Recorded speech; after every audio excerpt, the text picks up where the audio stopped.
Russia থেকে ভারত তেল কিনুক এটা চায় না আমেরিকা, আর সেই কারণে ট্যারিফ বাড়িয়ে ভারতকে চাপে রাখার চেষ্টা করে চলেছে আমেরিকান প্রেসিডেন্ট ডোনাল্ড ট্রাম্প। যদিও তাতেও ভারতকে দমাতে পারেননি তিনি। এদিকে আবার সম্প্রতি ভেনেজুয়েলায় হামলা চালিয়ে সেখানকার প্রেসিডেন্ট এবং তার স্ত্রীকে ধরে নিয়ে গিয়েছে আমেরিকা। এমনকি ভেনেজুয়েলার তেল রপ্তানি অনির্দিষ্টকালের জন্য নিজেদের নিয়ন্ত্রণে রাখার পরিকল্পনাও করছেন ডোনাল্ড ট্রাম্প। এরই মাঝে বড় খবর, ডোনাল্ড ট্রাম্প প্রশাসন ভেনেজুয়েলার তেল ভারতে বিক্রি করতে ইচ্ছুক বলে জানা গিয়েছে। কারাকাসে এবং ওয়াশিংটনে এই সপ্তাহে $2 বিলিয়ন মূল্যের ভেনেজুয়েলার অপরিশোধিত তেল প্রায় 30 থেকে 50 মিলিয়ন ব্যারেল আমেরিকায় রপ্তানি করার জন্য একটি চুক্তিতে পৌঁছানোর পর এই পদক্ষেপ করা হয়েছে। একটি সংবাদ সংস্থার সঙ্গে কথা বলার সময় ট্রাম্প প্রশাসনের একজন ঊর্ধ্বতন আধিকারিক নিশ্চিত করেছেন যে ওয়াশিংটন বিশ্বব্যাপী দেশটির অপরিশোধিত তেল বাজারগত করার জন্য ভারতকে ভেনেজুয়েলার তেল কিনতে অনুমতি দিতে প্রস্তুত এবং ইচ্ছুক। উল্লেখ্য, একটা সময় ভারত ভেনেজুয়েলার অপরিশোধিত তেলের বৃহত্তম ক্রেতাদের মধ্যে একটি ছিল। ভারতের সঙ্গে ভেনেজুয়েলার তেল বাণিজ্যের শর্ত সম্পর্কে জিজ্ঞাসা করা হলে ওই আধিকারিক আমেরিকার জ্বালানি সচিব ক্রিস্টোফার রাইটের সাম্প্রতিক মন্তব্যের দিকে ইঙ্গিত করেছিলেন, যিনি বলছেন যে ওয়াশিংটন প্রায় সকল দেশ ভেনেজুয়েলার তেল বিক্রি করতে উন্মুক্ত। এক সাক্ষাৎকারে রাইট বলেছেন, ভেনেজুয়েলার অপরিশোধিত তেল আবার প্রবাহিত হতে দেওয়া হবে, তবে কেবল আমেরিকার সরকার দ্বারা পরিকল্পিত এবং তত্ত্বাবধান করা কাঠামোর মাধ্যমে। এদিকে আমেরিকা ভারতের ভেনেজুয়েলার তেল বিক্রি করতে ইচ্ছুক। একথা প্রকাশ্যে আসার পর অনেকেই প্রশ্ন তুলতে শুরু করেছেন, ভারতের রাশিয়া থেকে তেল কেনা বন্ধ করতে এবং ভারতকে সস্তায় তেল বেচতে ট্রাম্প কি এতটাই মরিয়া হয়ে উঠেছে যে একেবারে ভেনেজুয়েলার হামলা চালিয়ে সেখানকার তেল দখল করে নিচ্ছে?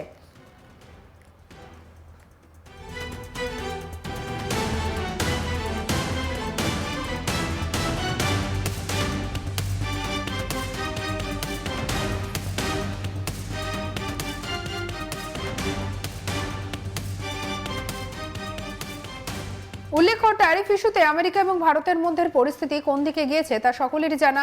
ট্যারিফ আরও বৃদ্ধির ইঙ্গিত দিয়ে ভারতকে চাপে রাখার চেষ্টা চালিয়ে যাচ্ছেন আমেরিকান প্রেসিডেন্ট ডোনাল্ড ট্রাম্প। যদিও ভারতকে কোনোভাবেই দমাতে পারেননি তিনি। আর এবার আরও বড় একটি বিষয় সামনে উঠে আসছে। নরেন্দ্র মোদী ফোন করেননি বলেই নাকি ডোনাল্ড ট্রাম্পের গোসা হয়েছে, কার্যত এই কথাই শোনা গিয়েছে খোদ আমেরিকার বাণিজ্য সচিব হাওয়ার্ড লুটনিকের মুখে। একটি পডকাস্টে লুটনিক দাবি করেছে, গোটা বাণিজ্য চুক্তিটি তৈরি করা হয়েছিল, কিন্তু এটির উপসংহারে পৌঁছানোর জন্য মোদির ট্রাম্পকে ফোন করতে হতো। তিনি বলেন, আলোচনা চূড়ান্ত করার জন্য ভারতকে একটি স্পষ্ট এবং সময়সীমা 3টি শুক্রবার দেওয়া হয়েছিল। লুটনিক বলেন, আমরা ভারতকে বলেছিলাম আপনাদের 3টি শুক্রবার আছে। আমি বলেছিলাম মোদিকে থাকতে হবে, সবকিছু ঠিক আছে। মোদিকে প্রেসিডেন্টকে ফোন করতে হবে, তারা এটি করতে অস্বস্তি বোধ করছিল, তাই মোদি ফোন করেননি।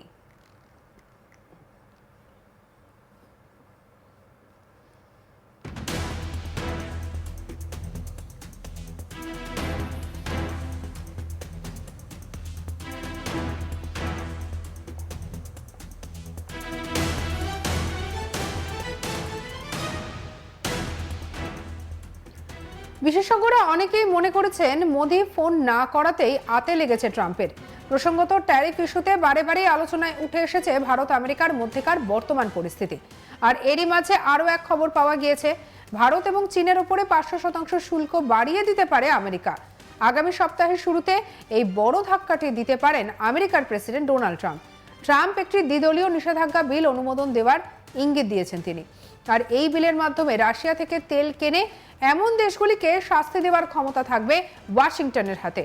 রিপাবলিকান সেনেটর লিন্ডসে গ্রাহাম এক পোস্টে জানান, বুধবার একটি ফলপ্রসূ বৈঠকের পর প্রেসিডেন্ট এই আইনটিকে সবুজ সংকেত দিয়েছেন। তিনি বলেন, আগামী সপ্তাহে এই বিলটি ভোটাভুটির জন্য তোলা হতে পারে। এই আইন প্রেসিডেন্ট ট্রাম্পকে চীন, ভারত এবং ব্রাজিলের মতো দেশগুলির ওপরে বড় চাপ তৈরি করার সুযোগ দেবে। তাদেরকে রাশিয়া থেকে ছাড়ে তেল কেনা বন্ধ করতে বাধ্য করা যাবে। তার বক্তব্য, এই আইন প্রেসিডেন্ট ট্রাম্পকে সেই দেশগুলিকে শাস্তি দেওয়ার ক্ষমতা দেবে যারা সস্তায় রুশ তেল কিনে পুতিনের যুদ্ধাস্ত্রকে জ্বালানি যোগাচ্ছে। সাম্প্রতিক সময়ে ট্রাম্প বারবার ইঙ্গিত দিয়েছেন যে রাশিয়ার তেল কেনা চালিয়ে যাওয়ার কারণে ভারতের ওপরে নতুন করে শুল্ক বসানো হতে পারে। গত সপ্তাহান্তে এয়ারফোর্স ওয়ানে সাংবাদিকদের সঙ্গে কথা বলতে গিয়ে ট্রাম্প বলেন, প্রধানমন্ত্রী নরেন্দ্র মোদী জানতেন আমি খুশি নই, উনি আমায় খুশি করতে পারেননি। এদিকে যা কিছু আমেরিকার স্বার্থের পরিপন্থী তা বাতিল করেছেন ডোনাল্ড ট্রাম্প। তিনি ইতিমধ্যেই এই স্মারকলিপিতে স্বাক্ষর করে ফেলেছেন এই মর্মে। ট্রাম্প প্রশাসন তার আমেরিকার ফার্স্ট নীতি অনুসরণ করে এই চুক্তি বাতিলের তালিকায় রেখেছে ভারত এবং ফ্রান্সের আন্তর্জাতিক সৌরশক্তি চুক্তিকেও। মোট 66টি বিশ্বব্যাপী সংস্থা থেকে নিজেদের সরিয়ে নেওয়ার কথা ঘোষণা করেছেন আমেরিকার প্রেসিডেন্ট।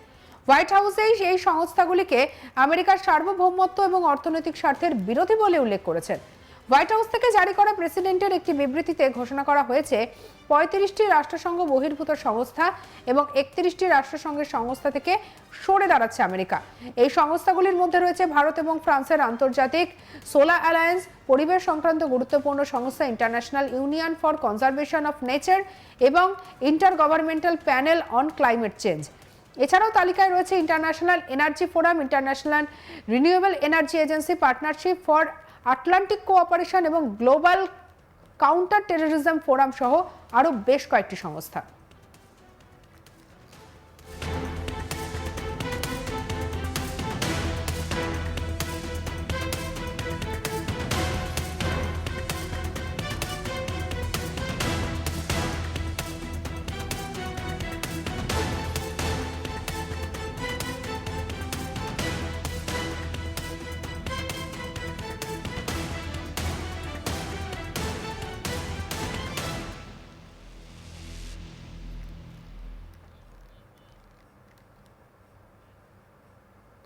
রাশিয়া থেকে ভারত তেল কিনুক এটা চায় না আমেরিকা, আর সেই কারণে ট্যারিফ বাড়িয়ে ভারতকে চাপে রাখার চেষ্টা করে চলেছে আমেরিকান প্রেসিডেন্ট ডোনাল্ড ট্রাম্প।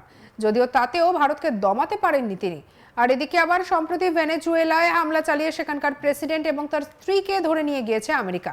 এমনকি ভেনেজুয়েলায় তেল রপ্তানি অনির্দিষ্টকালের জন্য নিজেদের নিয়ন্ত্রণে রাখার পরিকল্পনা করেছেন ডোনাল্ড ট্রাম্প। এরই মাঝে বড় খবর, ডোনাল্ড ট্রাম্প প্রশাসন ভেনেজুয়েলায় তেল ভারতে বিক্রি করতে ইচ্ছুক বলে জানা যাচ্ছে। কারাকাসে এবং ওয়াশিংটনে এই সপ্তাহে $2 বিলিয়ন মূল্যের ভেনেজুয়েলার অপরিশোধিত তেল প্রায় 30 থেকে 50 মিলিয়ন ব্যারেল আমেরিকায় রপ্তানি করার জন্য একটি চুক্তিতে পৌঁছানোর পর এই পদক্ষেপ করা হয়েছে।